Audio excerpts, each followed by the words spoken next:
Bwana Yesu asifiwe sana. Kuna kitu natamani tujifunze. Kitu kidogo tu lakini kina side unaweza ukaona kama nyingi, ila tutatumia muda mfupi tu tuweze kuelewana vizuri. Neno la Mungu na kichwa kwa jina la uwakili na mavuno ya milele. Uwakili na mavuno ya milele. Nimesema uwakili ni jukumu la kupewa kusimamia kitu ama kutunza kitu ambacho sio cha kwako. Wakati unakitunza, manake kuna mtu unamtunzia, unakuwa mwakilishi wake au representative wa huyo mtu unayemtunzia hicho kitu. Na mavuno tunamaanisha ni hayo matokeo utakayoyapata baada ya kuwa umekuwa mwakilishi mzuri au wakili mzuri wa hicho kitu ambacho umepewa uweze kukisimamia au kukiwakilisha. Kwa maana hiyo uwakili ni sawa na usimamizi. Utasikia kuna wakili wa serikali anaenda kusimamia kesi ya mtu fulani. Haimaanishi kuwa yeye ndiye mkosaji, lakini unapewa kusimamia hiyo kesi ya mtu. Manake kama wewe wakili unakuwa representative wa huyo mtu.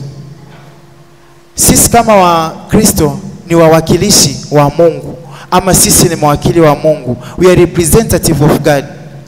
Hakuna namna nitakaa hapa niseme nafanya mambo yangu, najiabudu mimi mwenyewe, najisifu mwenyewe, najifanyia kila kitu mwenyewe, lakini ninafanya nikiwa najua kuna mtu namfanyia, kuna mtu nipo kwa ajili yake, ninachokifanya ni kwa ajili yake. Bwana Yesu asifiwe sana. Tutaenda kuangalia uwakili wetu katika, kuna nyanja nyingi za kuweza kuangalia uwakili wako. Je, are you representative of God kama Mungu anavyotaka, ama you don't deserve to be? Tunaangalia katika sehemu nyingi. Kuna sehemu kama 5 za kuangalia, ila tutaangalia zote kiufupi tu. Kuna uwakili katika sehemu ya kwanza ya mali na fedha. Mali na fedha. Sehemu nyingine kuna uwakili wa muda, uwakili wa vipaji na karama, uwakili wa elimu na maarifa, pia mahusiano ya sisi kwa sisi. Tutaanza na kila kimoja. Kwanza tukisema, kuna ule wimbo wa Beneza unaimba, sisi ni mawakili wa asili za Mungu, wa asili za Mungu, mtuna tuhesabu kuwa ni watumishi wa Mungu hata milele. Maana yake wewe ni wakili wa siri za Mungu. Mungu ana siri zake kwenye fedha, Mungu ana siri zake kwenye muda, Mungu ana siri zake kwenye karama yako, Mungu ana siri zake katika mahusiano yako. Maana yake kama wewe ni wakili wa siri za Mungu, unahitaji kujua siri za Mungu ni zipi, na katika hivi vitu ninahitaji kufanya nini kwenye hivyo vitu. Tunaangalia kuna siri nyingi za Mungu. Kwa mfano, kujua ufunuo wa kiroho au kupata kuweza kutembea vizuri katika huduma, kuisimamia vizuri karama yako, kuwa mhudumu mzuri wa neno la Mungu. Hizo ni siri ambazo sio kila mtu anapewa, ni za wachache ambao wamejiwekeza pamoja na Mungu, wanayapata kama mavuno kuzipata hizo siri za Mungu. Hata funuliwa kila mtu kuyajua maneno hayo, lakini hao walio mawakili wa Mungu, maana yake inabidi umake sure unakuwa na close relationship na Mungu ili aweze kukusaidia katika uwakili wako uweze kuwa wakili mzuri wa siri za Mungu. Nimesema unaweza kuwa kuna uwakili katika karama, katika huduma, katika ufunuo wa kiroho. Unakuwa unapata ufunuo wa mambo mengi ambayo yanaendelea katika kanisa, ambayo yanaendelea katika jamii yako na sehemu zote. Tukisoma Wakorinto wa kwanza 4:12, neno la Mungu linasema, mtu na tuhesabu hivi kuwa tu watumishi wa Kristo na mawakili wa siri za Mungu. Hapo tena anayohitajiwa katika mawakili ndio mtu aonekane kuwa mwaminifu. Maana yake tunakuja kupata kitu kimoja katika kuwa representative of God. Wewe kuwa wakili unahitaji kuwa mwaminifu katika hivyo vitu. Maana yake katika siri alizokupatia, karama, ufunuo wa kiroho, pia mali na fedha, unahitajika kuwa wakili mzuri, uwe na uaminifu. Wakorinto wa kwanza 4:12, tunahitajika kuwa waaminifu katika huo wakili. Kuna hizi, nitaanza na moja. Nimesema kuna mali na fedha, kuna muda, kuna vipaji, kuna elimu, pia kuna mahusiano. Nitaanza na mali na fedha. Bwana Yesu asifiwe sana. Hapa ndipo Wakristo wengi tunashindwa kuwa representative of God. Hatufanyi kama vile Mungu anavyotupasa tuwe. Maana yake kudeserve kuwa mwakilishi wa Mungu, inabidi ufanye uhalisia, uenende anavyotaka, ufanye anavyotaka. Katika mali na fedha tunaangalia kuna issue ya utoaji. Unatoa sadaka kweli kwa ajili ya Mungu ama unatoa, unajua kuna muda mtu unatoa sadaka unahisi kama wewe ni donor countries, una provide relief kwa Mungu. Yaani unahisi kuwa mimi ninamsaidia Mungu. Huyo Mungu inaonekana sasa hivi kuna namna Mungu ana shida. Kuna namna Mungu kuna kitu hana. Yaani mimi ni Marekani afu Mungu ni Africa country, developing countries. Kwa unahisi kuwa I'm providing relief to Jesus who does not have. Tunasema Zaburi ya 24, nchi na vyote vijazavyo ni mali ya Bwana, dunia na wote wakao ndani yake. Sasa kama wewe ni mali yake, how can you provide relief to the property owner? Kivipi utaweza kumsaidia mmiliki wa kitu wewe uwe unamsaidia wewe? Yaani mimi gari langu wewe unipe lift. Inawezekana? Gari la kwangu mimi wewe unipe lift. Wakristo wengi tunafanya hivyo. Tunampa lift Mungu katika utoaji wetu. Yaani unakuwa very partial, yani unaona kuwa Mungu hapa hii hapa 10,000, 1,000 nimpatie Mungu as a relief. Na tunatoa sadaka sio kwamba tubarikiwe. Sisi tumeshabarikiwa. Sisi ni mawakili wa siri za Mungu, tumeshabarikiwa. Maana yake tunapotoa tumeshabarikiwa. Sitoi ili nipewe, natoa kwa sababu nimeshapewa na Mungu. Mimi sitoi sadaka ili nibarikiwe, natoa kwa sababu nimeshabarikiwa na Mungu. Na ninachokifanya simlipi Mungu, ninafanya kwa sababu kuna kazi ya Mungu kitaenda kuifanya. It means to deserve to be a representative of God. Kwa serikalini wanaita legal representative au legal advocacy. Maana yake kuwa wakili, natakiwa nifanye kama Mungu anavyohitaji. Bwana sifiwe sana. Tunasema uwakili kuna kutoa sadaka, kusaidia wenye mahitaji, kutunza mali ya wengine. Uwakili sio tu wewe utakavyotoa. Even if mimi nikikupatia kitu changu nitunzie property yangu, inatakiwa uwe mwaminifu. Kama ilivyosema katika Wakorinto, watakuwa waaminifu. Inabidi uwe mwaminifu. Ukipewa kitu utunze. Hizi mali kakupa Mungu uzitunze. Alafu then manake uaminifu wake unavyo apply kusaidia wengine, unavyofanya kazi zake, hapo unakuwa unamwakilisha Mungu na unamfanya yeye aone hajakosea kuwekeza kwako. Wewe ni sawasawa na kampuni la Mungu. Mungu anawekeza kwako akapate mavuno na matunda kutoka kwako. Bwana Yesu asifiwe sana. Tukisoma katika Luka 16 mstari wa 10 hadi 12. Nasema aliye mwaminifu katika lililo dogo sana huwa mwaminifu katika lililo kubwa. Pia na aliye dhalimu katika lililo dogo huwa dhalimu katika lililo kubwa pia. Basi kama ninyi hamkuwa waaminifu katika mali ya udhalimu, ni nani atakayewapa amana mali ya kweli? Na kama hamkuwa waaminifu katika mali ya mtu mwingine, ni nani atakayewapa iliyo yenu wenyewe? Tumepata vitu viwili. Kuna mali za kweli na mali za udhalimu. Mali za udhalimu ni mali tulizonazo duniani. Kumiliki nyumba nzuri, kumiliki fedha, kumiliki magari. Sio kwamba ni haramu, ila kwa nini Yesu aliziita ni mali za udhalimu? Kwa sababu ni mali ambazo zinatumiwa vibaya kwa tamaa, kwa dhuluma na ubinafsi. That's why Yesu akaziita mali za udhalimu. Sio kwamba ni mali, yani mali kama mali haina kosa, ila matumizi yetu sisi kama wakilishi tukaifanya ikabadilika kutoka kwenye huo uhalisia wake mpaka Yesu akaziita mali za udhalimu. Ni mali ambazo zinadumu kwa hapa duniani tu. Hakuna sehemu utaenda nazo. Mbinguni hatutaenda na magari, mbinguni hatutaenda na hela zetu, bali tutaenda sisi kama sisi na roho zetu. Pia tumeangalia kuna mali za kweli. Mali za kweli ni zipi? Mali za kweli zipo nyingi, lakini zaidi tunaangalia mali za kweli ni baraka za kiroho, na pia hizo baraka zinakuwa za milele. Unabarikiwa kiroho na unapata baraka za milele. Hizo ndizo mali za kweli anazozisemea Yesu Kristo. Mazungumzo haya Yesu alipokuwa anazungumza na wafundisha wanafunzi wake, ndipo akawaambia kuna mali za udhalimu.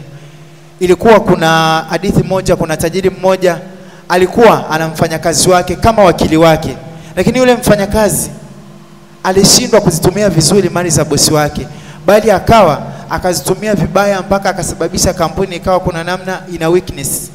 Sasa bosi akamwambia inahitajika uandike report juu ya kazi yako. Lakini yule jamaa alichokifanya, kwa sababu akaangalia kuna wawekezaji wengi hapa, mimi ninavyoelekea nitapoteza kazi, na wale wawekezaji wengine wapo waliokuwa wana madeni kwenye hilo kampuni. Alichokifanya, akawapunguzia madeni wale waliokuwa wanadaiwa kama kuwekeza kwao, ili then akishafukuzwa hapa kazi, kwa sababu tayari nimetia hasara, nikajiwekeze kwa hawa ambao ninawasaidia kwa wakati huo. Kuna mtu ananielewa kweli? Bwana Yesu asifiwe sana. Akajiwekeze kwa watu hao. Maana yake Yesu alipoona vile, Yesu kama akamsifia, akamwambia ametumia maarifa, lakini hayo maarifa aliyoyatumia ni maarifa ya hapa duniani. Huo sio uaminifu. Utafanya kitu kwa ubora, lakini utatoa uaminifu. Maana yake tunarudi katika mali zetu, tunatakiwa kuzitunza mali zetu. Pia hizo mali zikatumike kusaidia wengine. Una kitu, mwenzako ana shida, msaidie. Una mali, mwenzako ana changamoto, msaidie. Wewe ni wakili wa Mungu. Kama Mungu anaweza kukusaidia, how can I say I represent God while I'm not a sister? Sisaidii wengine while nazidi kutembea nasema mimi ni mtumishi wa Mungu, nimebarikiwa, natembea na Mungu, nafanya hivi, ninaweza kufanya hivi, wakati hicho Mungu anachokifanya wewe kama wakili wake, mwakilishi wake, haukifanyi kama yeye anavyohitaji. Bwana Yesu asifiwe sana.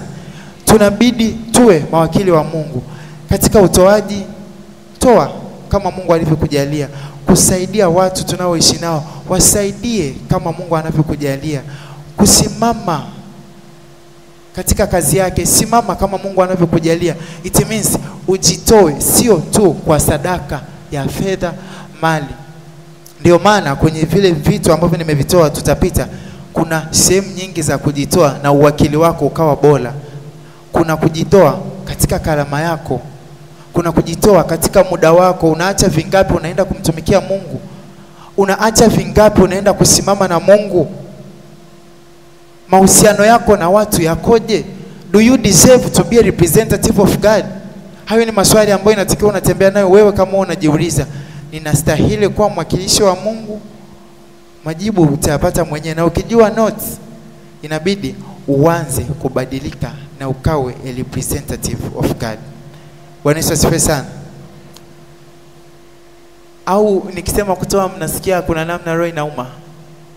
Mbona kama mna huzuni? Sio kama tulivyokuwa tunaimba hizi ni kelele za nini? Hakuna kelele za ushindi tena. Hizi ni kelele za nini? Bwana Yesu asifiwe sana. Sioni kama kuna kelele za ushindi. Naona kama mmehudhunika. Tunahitajika tuwe watoaji wazuri katika mali zetu, kila kitu tulicho nacho. Tukawe watoaji wazuri. Manake utoe fungu la 10, tumikie Mungu. Jitoe katika mali na fedha ulizonazo. Wasaidie watu kupitia wewe, watu wakakue zaidi, wakavuke kupitia wewe. Katika mali na fedha nimemaliza. Bwana Yesu asifiwe sana. Kwa hiyo huzuni inaisha. Tunaenda kujitoa katika muda. Tunajua sisi ni wanafunzi, tunasoma, tunahitaji kumtumikia Mungu at the same time tunasoma. Lakini je, ninatoa muda wangu kwa ajili ya Mungu? Ama ninachanganya mambo, muda ambao inabidi niwe fellowship, sisomi pia, lakini hakuna vitu, ninafanya vitu ambavyo havina mavuno mazuri, havina outcome nzuri, havina uwakilishi mzuri wa Mungu. Vinakuwa tukisema kujitoa katika mtu, tunasema ni kutumia muda vizuri katika masomo yako, katika ibada, pia katika huduma. Tunahitaji kuwa mawakili wazuri, kwa sababu pia hata Mungu hakutuacha tuenende hivi. Hii ilikuwa Mtume Paulo kwa Efeso aliwaambia, nyakati tulizonazo ni nyakati ambazo zimejawa dhambi nyingi, kipindi chenye shida, changamoto, tunakosea, tunakuwa na changamoto nyingi, lakini tunahitaji kuishi kwa kukomboa wakati. Manake wakati tunaoangalia kwa dunia leo ni wakati your whole lifespan, maisha yako yote ya ulimwengu, pia hata wakati wa kufanya huduma za Mungu. Manake tukisema kwenye wakati wako wa maisha yote ya kidunia kuwa sisi hatutaishi milele, kuna wakati ambapo unafika sisi tutakuwa tumeweza kufika mwisho wa maisha yetu.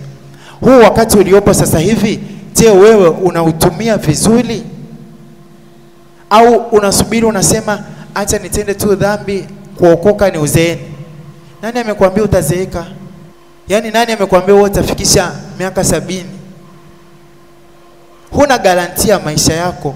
Nchi na vyote vijazavyo ni mali ya Bwana, dunia na wote wakao ndani yake. Wewe unakaa ndani ya hiyo dunia. Wewe ni mali ya Bwana. Maana garanti yako ya kuishi, garanti ya maisha yako anayo Mungu.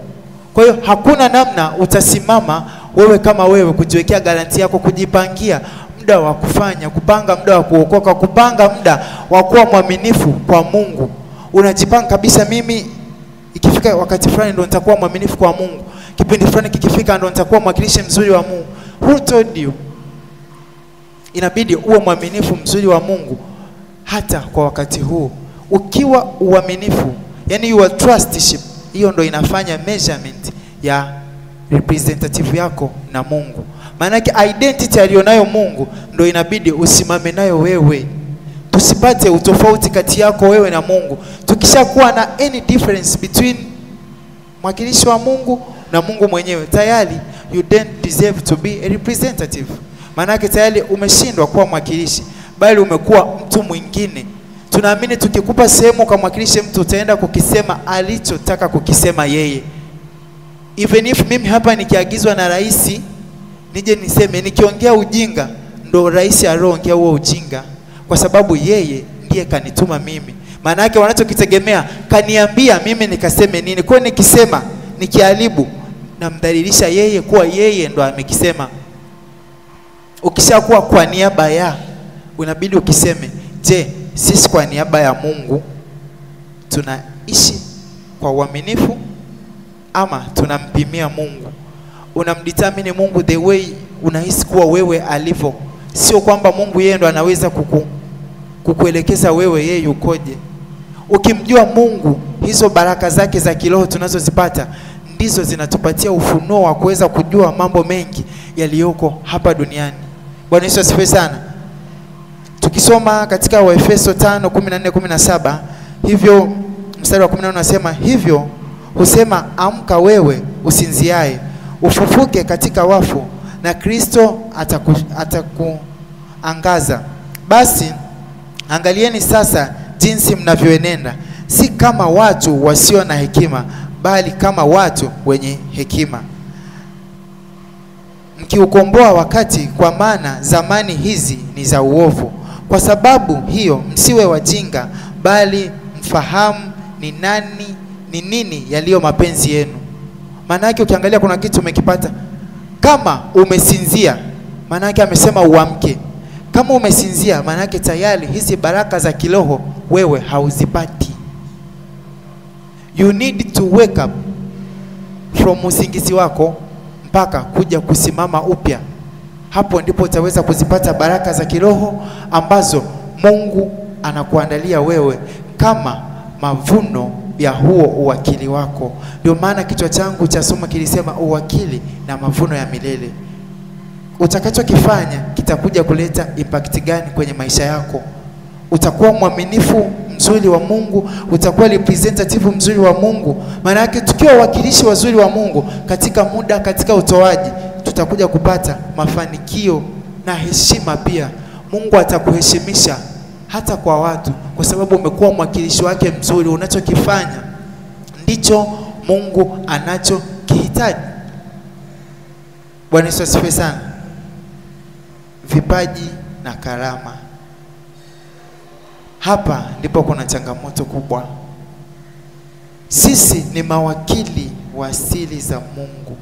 Kwenye siri za Mungu kuna karama, kwenye siri za Mungu kuna ufunuo wa neno la Mungu, kwenye siri za Mungu kuna huduma, kwenye siri za Mungu kuna mambo mengi.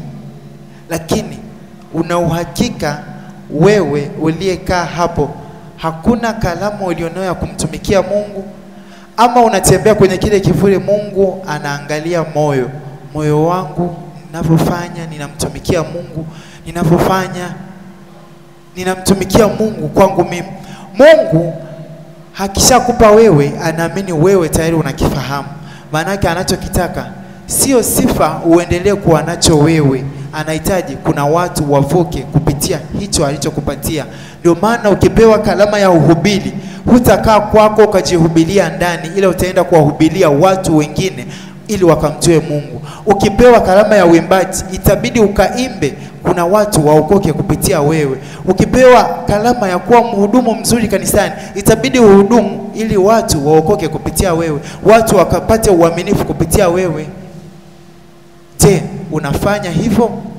Hapo ndipo tunaimesha trustship yako kwa Mungu. Je, unakuwa mwaminifu? Ama una kalama umekalia tu kwa critic, yani wewe ni very mtu wa criticism, yani unasubiri mhubiri ahubiri useme amehubiri vibaya. Unasubiri mwimbaji aimbe, anaimba vibaya.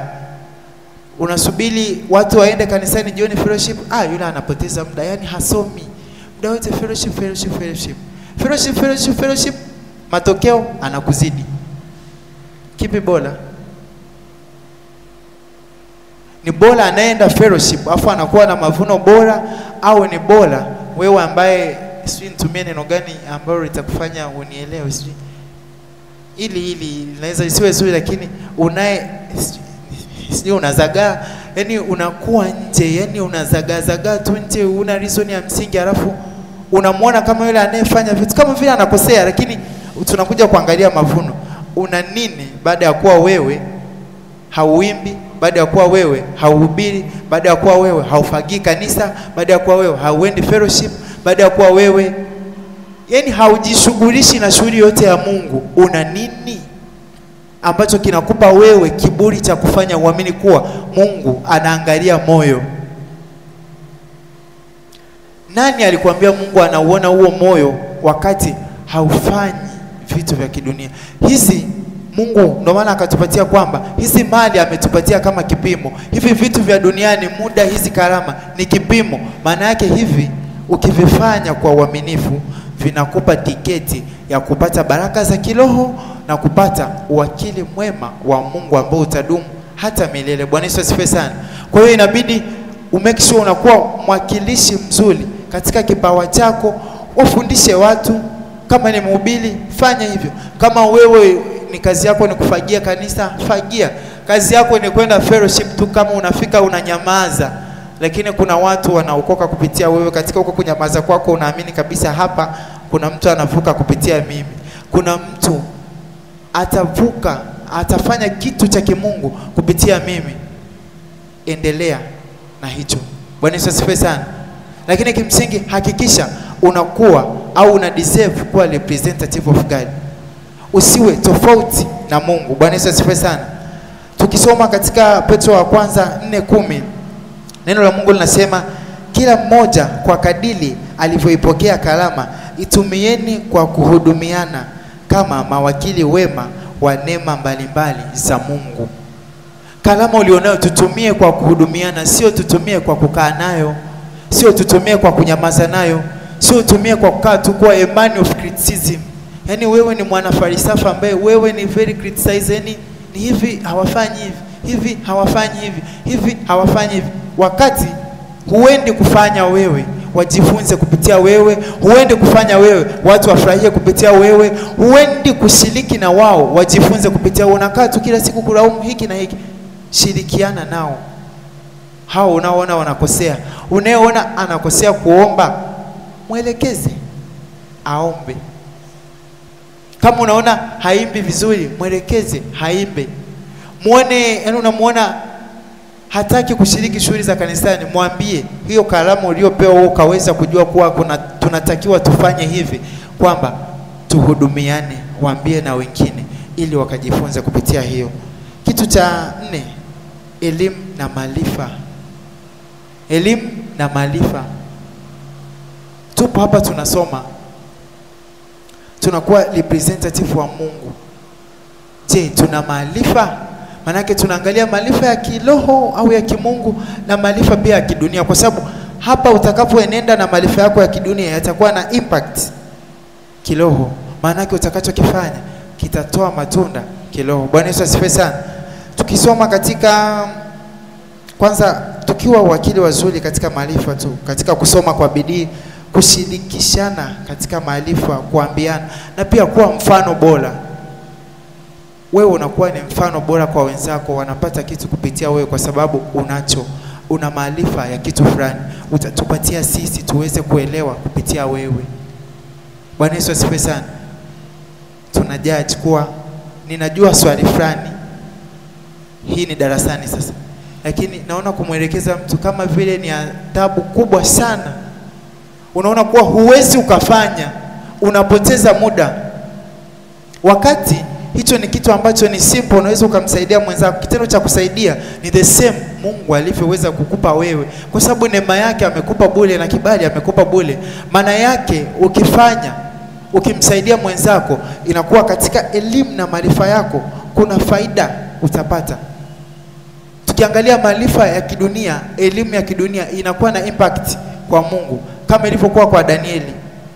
Danieli kwa mfalme Nebukadneza na wale wenzake, yeye aliweza kuwa na maarifa. Kila alichokuwa anaulizwa aliweza kujibu mara 10 ya wale watu wengine, zaidi ya wachawi, zaidi ya waganga. Manake alikuwa na maarifa ambayo maarifa alikuwa amepewa pia na Mungu, na maarifa na elimu aliyokuwa nayo ikamsaidia yeye kupata nafasi na heshima, kwa sababu kuna kitu alikifanya kupitia maarifa yake. Bwana Yesu asifiwe sana. Danieli 1:17-20 inasema, basi kwa habari ya hao vijana 4, Mungu aliwapa maarifa na ujuzi katika elimu, hekima. Danieli naye alikuwa na ufahamu katika maneno yote. Hata mwisho wa siku zile alizoziagiza mfalme za kuwaingiza mkuu wa matowashi, akawaingiza mbele ya mfalme Nebukadneza. Naye mfalme akazungumza nao, na miongoni mwao wote hawakuonekana waliokuwa kama Danieli. Miongoni mwao hawakuonekana waliokuwa kama Danieli. Miongoni mwao hawakuonekana watakao kuwa kama wewe, ambaye utadeserve kuwa representative of God. Utakuwa na maarifa ambayo hayo maarifa yatakupatia heshima, then mavuno yake utapata baraka za kiroho, ufunuo wa neno la Mungu. Hizo baraka zitakuwa za milele, sio kama mali za dunia za udhalimu ambazo zinakuwepo lakini ni za kipindi kifupi, ni za duniani tu na zitapita. Bwana Yesu asifiwe sana.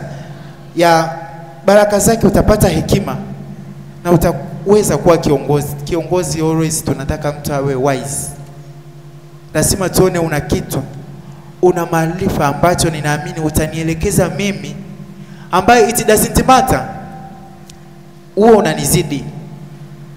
Unaweza kuwa neither unanizidi nor unizidi. Watu wa Kiingereza tutakuwa tunaelewana, yani inawezekana unanizidi au pia haunizidi, yani hivyo.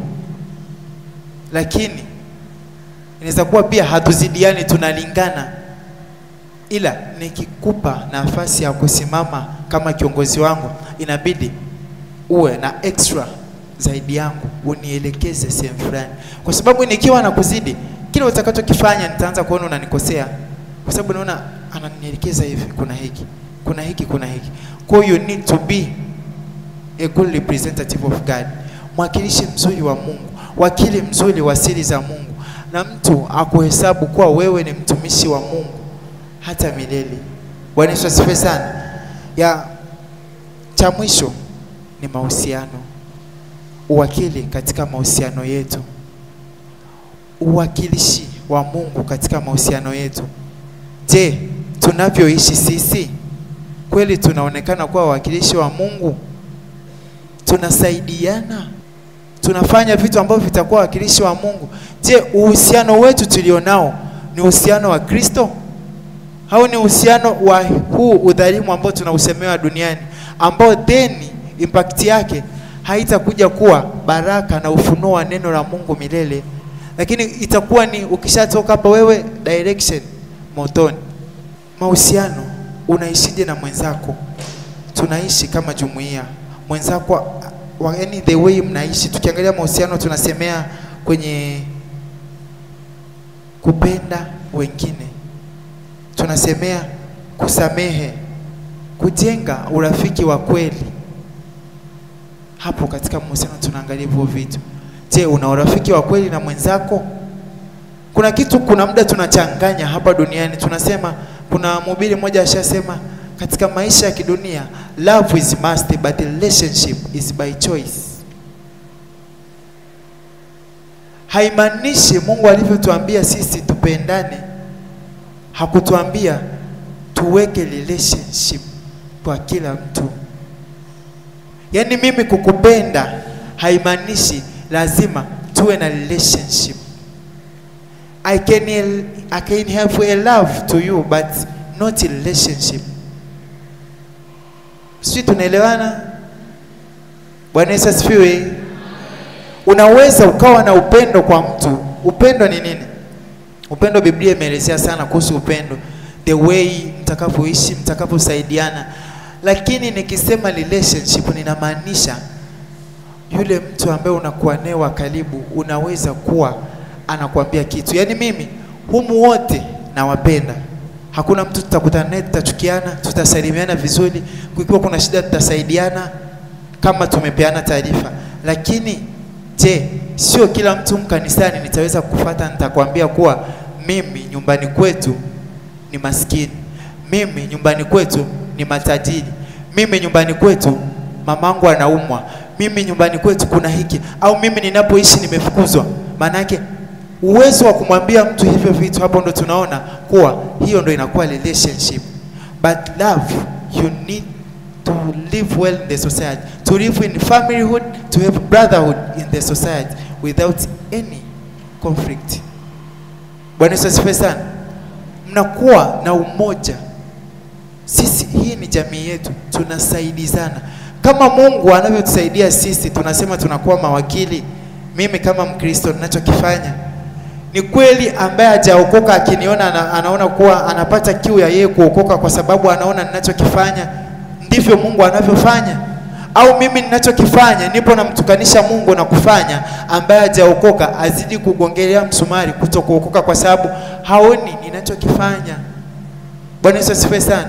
Kwa hiyo katika mahusiano yetu sisi kwa sisi tusaidizane, tupendane, tukawe wawakilishi wa Mungu. Tukisoma katika Luka 6:38, Luka 6:38 inasema, wapeni watu vitu nanyi mtapewa kipimo cha kujaa na kushindiliwa na kusukwasukwa hata kumwagika, ndicho watu watakachowapa vifuani mwenu, kwa kuwa kipimo kile kile mpimacho ndicho mtakachopimiwa. The way unasaidia, the way unatoa assistance kwa mtu, the way unakuwa very cooperative na mtu, hicho kipimo ndo utakachopimiwa.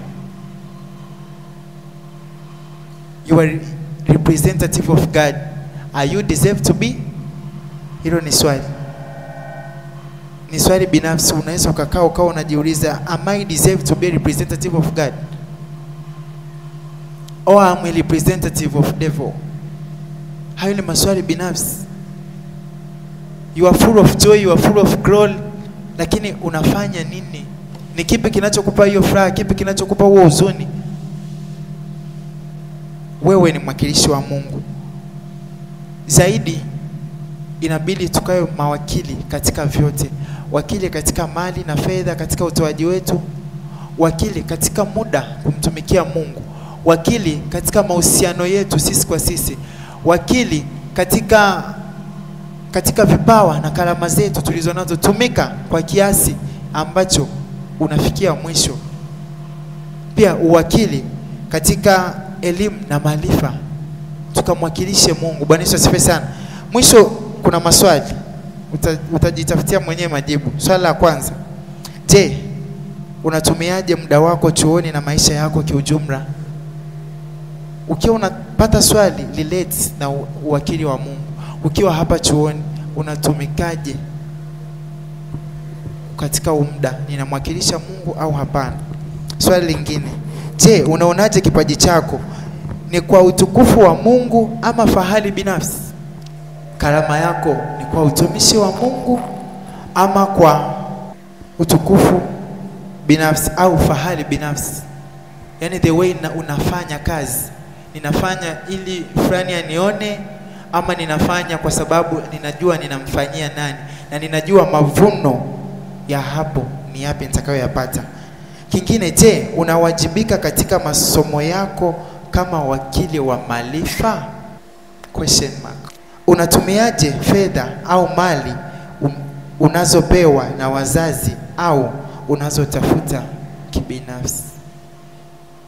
Unazitumia vizuri kwenye hizo mali ninazopata, au na mimi nakuwa na mali zilizojaa udhalimu, hazina utukufu wa Mungu? Nikizipata simtolee Mungu sadaka, sifanyi katika usahihi ulio bora. Cha mwisho kabisa, urafiki wako na wengine unamwakilisha Kristo? Yani friendship, relationship yako unachokifanya kinamwakilisha Kristo ama ni cha kwako, kina deserve kuwa chako binafsi? Bwana Yesu asifiwe sana. Naomba tusimame. Najua kuna mtu umepata kitu, inaweza kuwa ni mmoja ama ni zaidi ya mmoja, lakini sisi kama tulivyo huwa tunakuwa wakosefu kama wanadamu. Kuna namna ukiangalia, ukifanya measurement ya huu wakili wote katika mali na fedha, katika muda, katika kalama, katika maarifa, katika mahusiano, unaona hauko full katika vyote. Kuna sehemu unapungua. Usiogope kuanza na kutengeneza kuanzia leo. Ukahisi kuwa umekosea kabisa, ujue kuwa una nafasi ya kuanza kuanzia leo. Pale ulipo bora kuimarisha zaidi, na pale unaposhindwa kupatengeneza pakawe upya zaidi. Bwana Yesu asifiwe sana. Tutaomba kwa dakika moja tu kumwambia Mungu atuanzishe pale ambapo mimi nimekwama, nimeshindwa kutekeleza vizuri, nimeshindwa kuwa kweli representative mzuri wa Mungu. Kama ni katika mali zangu, kama ni katika elimu yangu, kama ni katika masomo, kama ni katika karama yangu, sijaja kwa kipimo ambacho Mungu amenipimia, napungua. Mwambie Mungu akuanzishe kuanzia leo na kufanye wewe ukafikie katika level hiyo. Bwana Yesu asifiwe sana.